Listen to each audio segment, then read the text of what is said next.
Subtle skills, big results. Welcome to the Ninja Selling Podcast. Hey everyone, it's your good friend Eric Thompson. This is the Ninja Selling Podcast. We are so grateful that you are tuning in yet again. Yet again, we're going to have a great interview. I'm looking forward to introducing our guest to you today. It is Jenny Usaj. Jenny, welcome to the podcast. I'm so glad to be here. Thank you for having me. Absolutely. It's our pleasure. We are so glad that you are here. Jenny is a ninja through and through, a longtime ninja. She owns her own company. We'll be talking about that. Jenny also is a ninja coach, a recent addition to the ninja coaching team. We are very grateful for that, especially given your background and all the things that you do, what you've built with your company. And why don't, just for fun, Jenny, at the beginning, just to make things clear for everyone, your last name is pronounced how? Usaj. That is how you say it. That is how you say it. So here's the deal. It's spelled U-S-A-J. And so I'm guessing you get questions a lot about how do you pronounce your last name? That's how you pronounce it. It is Jenny Usaj. It is. That's it. It is. What was it? That's it. Now, speaking of your last name, that's also the name of your company. It's Usaj Realty in Denver, Colorado. So you own your own company. And so everyone needs to know right off the bat, the theme of today, our time with Jenny, will be spent on how to have a ninja company. How to have a ninja company. The thing is, we hear so often from brokerage owners and managers and leaders, they say to us, okay, this is great, but how do I do this? How do I have a ninja company? How do I have a ninja office?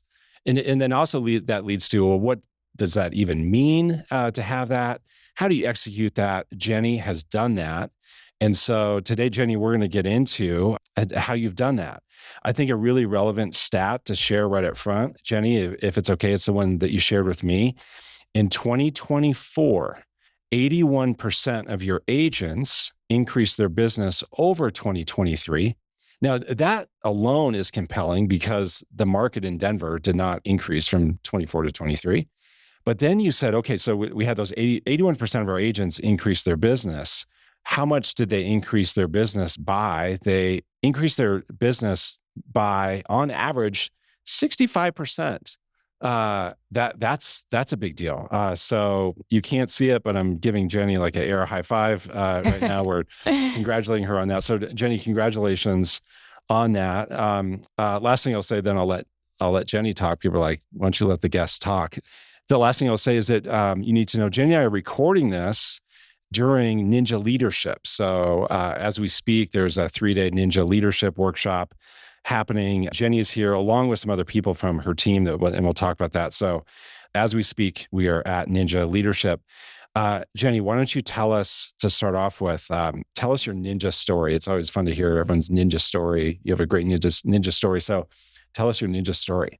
My ninja story starts in 2015.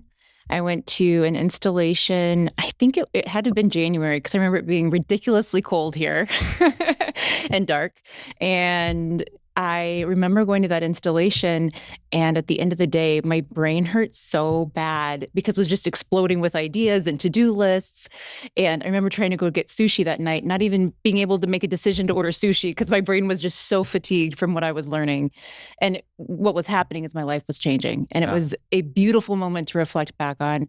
So I took my first installation in 2015. I think I've been to 7 installations since then. And then this is my second leadership. It's your second leadership.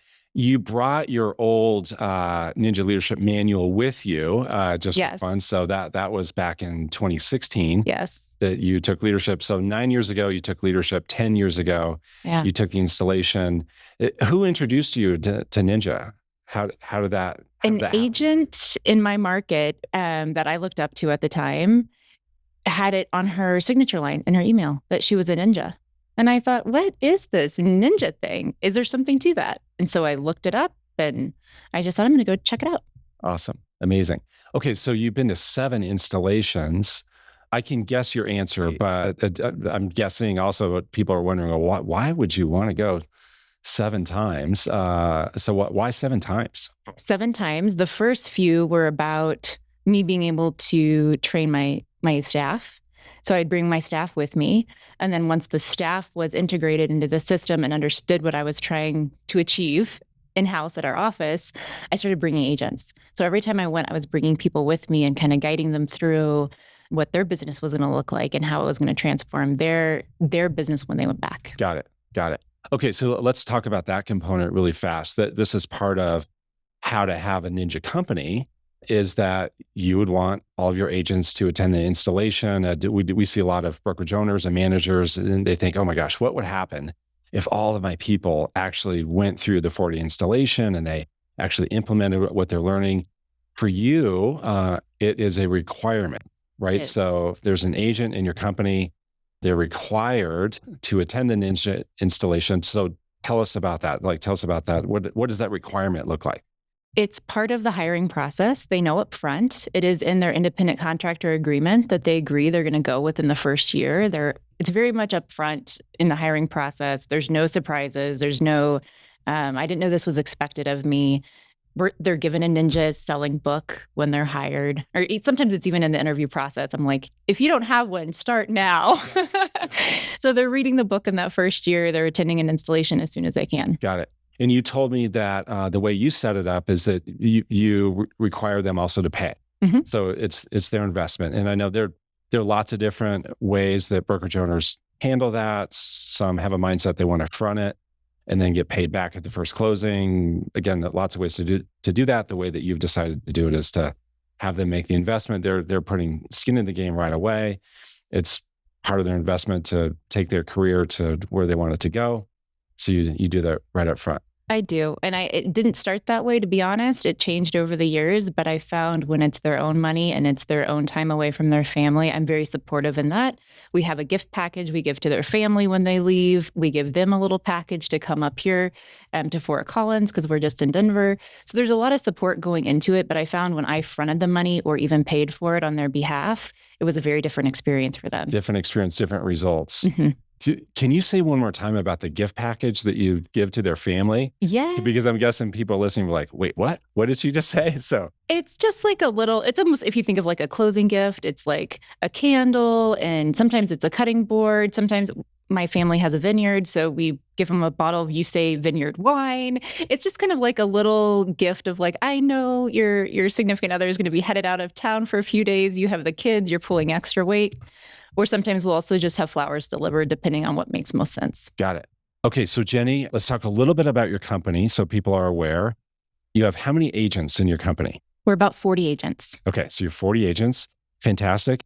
And how long have you had your company? We started in 2011. 2011. Okay. Fabulous. And you, so you're partners with your husband? We are. Okay. All right. So the two of you are partners. I said that we're recording this during Ninja Leadership. Here with you is your husband, Anton. Yes. Also your COO. Yes. Anton and Nikki are incredible and invaluable to making this Ninja system work inside of the company office. Yeah. So your COO has been with you not all that long, if I remember right. How long has she been with you? We're on 2 years. Okay. And is this her first live workshop experience with Ninja? Yes. Okay. But you had to read the book, I'm guessing. Yes. And so you simply just made the decision, the commitment. And you said, you know what, we have a Ninja company. Our COO needs to be here. Yes. Yeah. 100%. Yeah. We got her here as fast as she could. She just got married as well. So she's had a very busy. Right. Yeah. Right. Got it. Okay. So we're going to get into now, how do you have a Ninja company? When you hear us say that our perception is that Jenny has a Ninja company, the perception is reality. What does that mean? What does that look like? What are things that you could do if you are a brokerage owner, if you are a manager? What could you do to create a Ninja company, a Ninja office? Also, if you're not in that role, if you're an agent in a company, what are some things you could inspire your leadership to do? What's a list of ideas that you could bring to your owner, to your manager, to say, hey, what would happen if we did these things so that we could become more Ninja, so that we could get the results that Jenny's getting? Again, year over year, 2024 versus 2023, 81% of your agents, Jenny, increased their business by how much? By an average of 65%. The Denver, Colorado market did did not go up by 65%. It went down. We don't have the numbers in front of us, but in terms of transactions and volume, it was down. So we've already talked about the installation requirement. Why don't we just launch into the things that you do to have a ninja company? Well, it's literally on the wall. It says the system works in neon letters. So every day, agents, if they're new, are saying, what is the system and why does it say the system works on the wall of the office? So they're reminded of it every time they walk in. We have visuals around the office that make it a ninja office, and we talk about it every day in every meeting. There's not a moment that goes by that a ninja principle isn't being intertwined. Got it. So it's part of the vocabulary. It's part of the vocabulary. And they've been given the book on day one, so they're getting the vocabulary in the book, and they're reminded of it all the time. How often are your meetings? We have a business or a sales meeting every Tuesday. So every single week. When I took this class, the Ninja Leadership class in 2016, Larry said to do it every week. So we've done it every week. I have gotten pushback. I've been told we should do it every other week. I'm like, nope, Larry says every week. Yeah. So that's what we do. Yeah. A big thing happening there, and I want this to be a takeaway for all of you in leadership management positions, is that the agents, Jenny, in your company, they can count on it. They can. Now, you may have had along the way a little bit of resistance and pushback. I would guess also that comes up at certain times of the year. Here we are right now in the summer. You might get more pushback in the summer, but you say, you know what, we're going to have this every week. And the result is something that your people can count on. It's in their calendar. It's not hit or miss. We see that a lot with managers and owners. The meeting is not something that can be counted on. Who knows when it might happen? It's going to happen kind of when the manager feels like it. And I'm exaggerating just a little bit, or it's only once a quarter or things like that. But every week, there you are, every single week. Every week. Yeah. Give us an idea of what happens in that meeting. What would be some of the key elements of that agenda? Our meetings start with gratitude. We always raise that energy up. I have the agents share with each other. We get the music going. We get that mindset in the positive, high energy quadrant going. And then we'll get into announcements, something, logistics. And then there's normally a ninja quote. So something, either I have the card deck or just something from the book or something that I think is relevant in the market right now. So we'll take a little snippet of something ninja and then I'll speak about it. And then the agents will get in groups of 3 or 4, talk about it. What does that mean to you right now? What does that mean in your business right now? And then we'll get into normally some sort of marketing. We do auto flow for our agents. So we talk about what's going out on their behalf, what's happening in the newsletter this month. From marketing, we'll get into events that are coming up, our calendar for the company, and then we'll get into sharing buyer needs, seller needs, listings that are coming up. Got it. And then if there's time, we'll also have like a session about a ninja topic. Maybe we're going through the buyer side, the seller side, mid-year business planning is what's happening right now. Yeah, got it. Okay. You start right away in the high positive quadrant and use gratitudes to get you there. Hopefully a big takeaway for everyone, to do that in your meeting. You don't start with administrative stuff. Don't start with announcements. Start with something that moves people to high positive. And then quickly after that, you're sharing a ninja quote. You share your take on that, get in small groups. So again, more and more ninja. And then it sounds like in most of the meetings, you have a chance to kind of expand on a ninja topic, have that inspirational, educational, takeaway rich time of the sales meeting. Mm-hmm. Yeah. I try to make sure they walk away in a higher energy quadrant and with something that can help them in their business today. Yeah, got it. So what are the things that you do for autoflow for your agents? We do a printed newsletter. Again, if Larry said to do it, we did it. A printed newsletter that goes out once a month to anyone in their database that they want. We have 3 emails a month that go out, one about kind of a blend of that lifestyle and heart and science, right? So 3 emails a month, the printed newsletter, and then if we have an event coming up and they want to do a direct mailer on the event, they can sign up for that as well. Got it. So you do company-wide client events? Is that what you mean by that? We have one company one a year. It's like the annual appreciation party. And then we provide all of the marketing and logistics support if an agent wants to do events in their own community. Got it. So right now we have a partnership with Habitat. This time of year, I recommend doing like a Hops for Habitat is what we call it. It's where you go to a brewery and get all of your people together family-friendly, dog-friendly breweries. You raise money for Habitat, the brewery donates $1 a beer. Got it. Okay. It's not quite a done for you event, but it's all the support services, logistics services, so that your agents can host their own client event. Plus, you are hosting one company wide that they can invite their clients to. So you're really helping your agents with their flow, both their live flow and their auto flow. It's complete plug and play, done for you auto flow that they still pay for, right? They pay for the newsletter. They do. But you put it together. We put it all together. They're just paying for this postage. Yeah, they pay for the postage. I would bet that they love it. They do. And then you do the emails. You help with events. So you're getting a lot of that flow happening. Yes. Happening for them. If the staff or myself can take it off the agent's plate in an administrative way, we want to do it for them so that they are just spending time on their people. Got it. So tell us what else, like if any of us were to visit your office, maybe just for a few minutes, what would we see? What would we notice right away? And then if we were to hang out in your office for a few days, what are the things that we would notice? Those things that make your company like a ninja company. What else are you doing?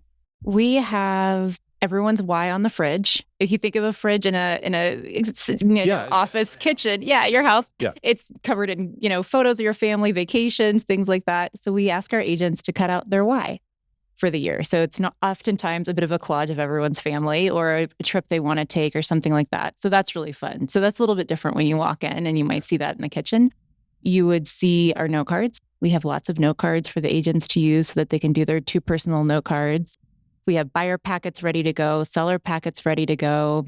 There's a mailbox area where all of the real estate reviews are done for the agents. So when they're ready each month, they get a notice and there's real estate reviews ready to be mailed out or taken to an appointment. Okay. Yeah. We'll come back to that. I want you to keep rolling through this list, but just I'm putting a little pin in that. We need to come back to that, but keep going with your list. Yes. We have swag available for agents to take or give to their sellers, or pre-listing packets, things like that they're going to be dropping off. We have an open office. I'm pretty big on that concept so that agents feel like they always have access to any of the staff members. They don't feel like they're knocking on someone's door, that a door is closed. So some days that means it's a little loud in the office, but it's a lot of fun. Yeah, like Tuesdays, sales. Like Tuesdays are very loud. There's it's a party every Tuesday. Got it. Okay, so coming up for me is you couldn't help but be a ninja in your office. I mean, you're just you're surrounded by it. All right, so tell us more about the real estate reviews. Yes. What exactly are you doing for your agents to make that easy for them? The year I adopted real estate reviews was the year I became a listing agent. And I feel so powerfully about the importance of our ninjas in our office doing real estate reviews. I said, I'm just going to do it for you. You have nothing to even worry about except just making the phone call or putting it in the mail. And so we provide a real estate review, which includes, of course, the FHFA government charts in the back. And then we do a quick cloud CMA of the property with 12 of the closest sales nearby. Okay. So you have staff doing that? Mm-hmm. So you say, all right, so I'm just thinking through, how's this work? So your agents give you their list of property owners that are in their sphere. We use Follow Up Boss. Use Follow Up Boss. Okay. Yep. So everyone uses Follow Up Boss. Right, there's a tag for it. They're in the CRM. So your staff, are they doing 2 per week per agent? They do 2? We do them in chunks for the month. Chunks for the month. Yep. And then the agent can decide which 2 they're doing that week and how they spread them out. Okay. But all of your real estate reviews for July, done. Okay. So each agent, their chunk is 8. So 2 per week times 4 weeks per month. So what the staff will prepare is anything that has a close date inside of the CRM. Oh, so it's based on close date. It's based on close date. And if there's new people that they want real estate reviews for, they know they just plug in a date for that month. Okay. Yep. Or they can just ask. Got it. Okay. So now the staff, they have the address, obviously. Yes. They go into your MLS. They pull 12 sales that are nearby. They go into Cloud CMA. So it's a Cloud CMA output plus the FHFA information. And I'm sure there's some exceptions, what about and yeah, but, and, the acreage and et cetera, but you figure those out. But you're creating these. Yes. For your agents. When did you start doing this? We've been doing real estate reviews for our agents, I think, since 2018. 2018. Mm-hmm. My goodness. Was it harder or easier to pull off than you thought? As we've grown, we did hit a little bit of a wall, and then we figured it out. Okay. What was the wall? It was just volume. Just the volume. Yep. Yeah. Yep. Got it. Do you have, is there like one person on your staff and that's all that they do? Or like, what does that look like? Because I'm guessing as people hear this idea, they're probably thinking about, okay, so what would that really take staff wise? How could I do that? Right. So what does that look like? How much time does that take for that staff person? Right now, it's one person who is a virtual assistant, right? They pull all of the documents into a folder, and then somebody locally double checks it, prints it, and binds it. Okay. And so the tag team of the two of them, I think it really only takes her like maybe 2 days in the office to actually print and bind. 2 days in a month. Yeah. It's pretty, I think it's down to 4 minutes a real estate review. 4 minutes per real estate review. So to read, print, and bind. Got it. They have the numbers. I'm not on that side of this, but they have it down to cents and minutes. Yeah. Well, I mean, just the big aha takeaway is that it's probably easier than you think. It's much easier than you think. It's now you have to put in the work up front to build the system, but once it's going, it's not as much time as you might think. It's not. Yeah. And once the agent's onboarded and we know now the system, it's set up from the moment they join the company. Right. Got it. Now, I'll also say this to the agents, because now we have a lot of agents listening saying, I want my company to do that. And your company, yes, they'll consider that. And also for you, the individual agent, it's easier than you think. So if you happen to not be doing real estate reviews because you are concerned about how much time it will take to do the research, put them together, it's not as much as you think. So my challenge to you, the individual agent, is before you go knocking on the door of your owner or manager saying, hey, do this for me, I challenge you to get your system in place. Go figure out how you yourself can make it efficient. And then I think that gives you more credibility when you go talk to your owner or manager, when you say, hey, I've built my system on how to do it. I figured this out.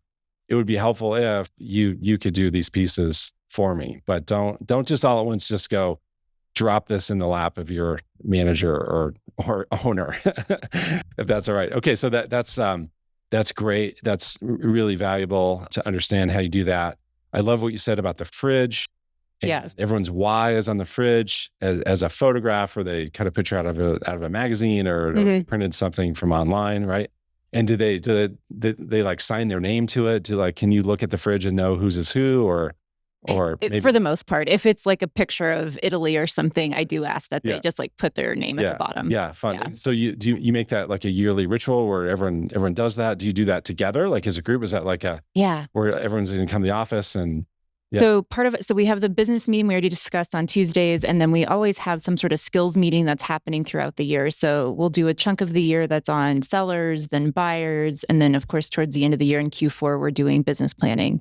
And part of that business planning culminates with, doing a visual representation, either with your vision board or cutting out your why and putting it on the fridge, things like that. Yeah, got it. Yeah, got it.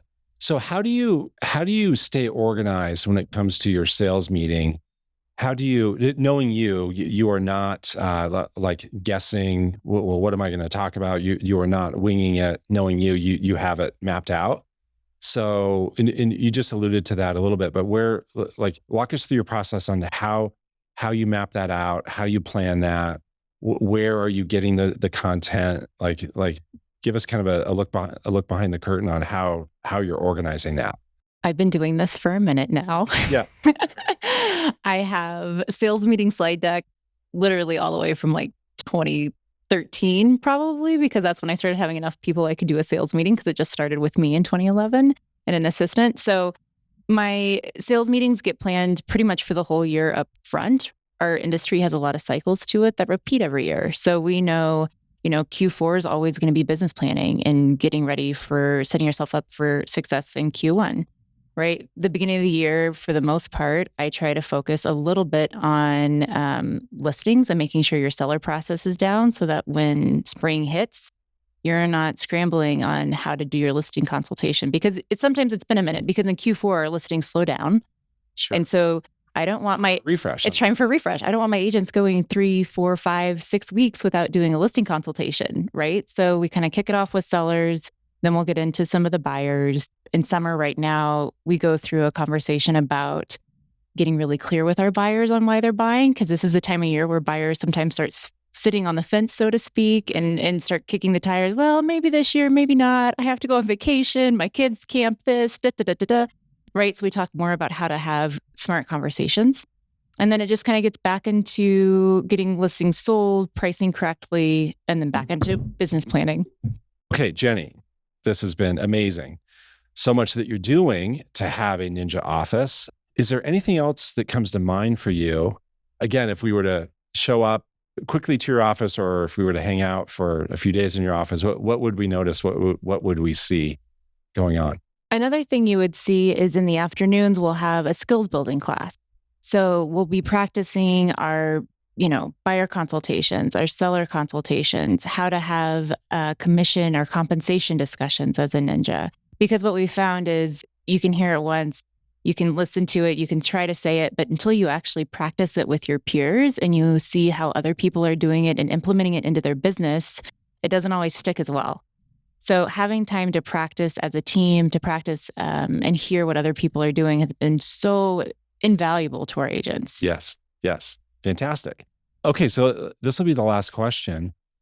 What advice would you give to someone who's a brokerage owner, a manager in some leadership role, and they say, okay, I want to do this. I want to finally have a ninja office, a ninja company.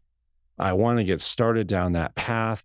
What would you say to them for advice? What would maybe be some easy wins for them, or they could get this plane, maybe not even off the ground yet, but at least get the plane going down the runway? What advice would you give? Where I saw traction take place in my office as we became a ninja office was when everyone on the staff understood what I was trying to share with the agents. Once I had the leadership team in place and they also understood the vision of what it meant to support a ninja, that's when we really got traction. So if you're not in a place where you can just take your whole staff to a ninja leadership institute class, then I would recommend read the book as a team. Read the book and do a book club with your support staff and have them understand what it means to be the support of somebody who's trying to have a ninja business. Yes. And really lean into that with them first, and then start bringing it to the agents slowly but surely. Yeah. Like anything else, if you try to change too fast, the agents won't believe you and they're not going to want to actually buy into that change. They will push back. Yeah. So start with your staff, get your staff on board, get some traction there, and then slowly bring it to the agents with one nugget at a time. Yeah. That's such a good takeaway because, bottom line, you can't do it by yourself. No. The right people to get on board first are the staff. And I'm just thinking, if I'm an agent in a company that's working on making this shift to become a ninja company, if I'm hearing it from the leader and then also hearing it from the staff, then I'm going to think, oh, I guess we're doing this. Yes. I guess we're committed. Yes. I guess this isn't going to be just a temporary thing. I guess we're going all in. And so, yeah, I think that's really smart. That's really, really smart. Yeah. Amazing. Okay. Everyone, can you see why I'm excited to have Jenny on the Ninja coaching team? Jenny, this has been incredible. This has been so valuable. There's so much that you are doing, so much value that you gave to all of us today. I can only imagine what it's like to be in your company and to be just immersed in Ninja, and the solid, strong, clear commitment you're making to your people on how invested you are in their success and how how they feel that, how they're reminded of that all the time. There is no doubt that you are just so clearly committed to them, and you're so committed to Ninja, and we appreciate that. Ninja has changed my life, and I am so grateful and honored to have the opportunity to help other people have that experience. Yeah, incredible. So Jenny, thank you again. Thank you everyone for listening. We so appreciate it. And as always, we look forward to seeing you on the next podcast. In the meantime, take care. Thanks.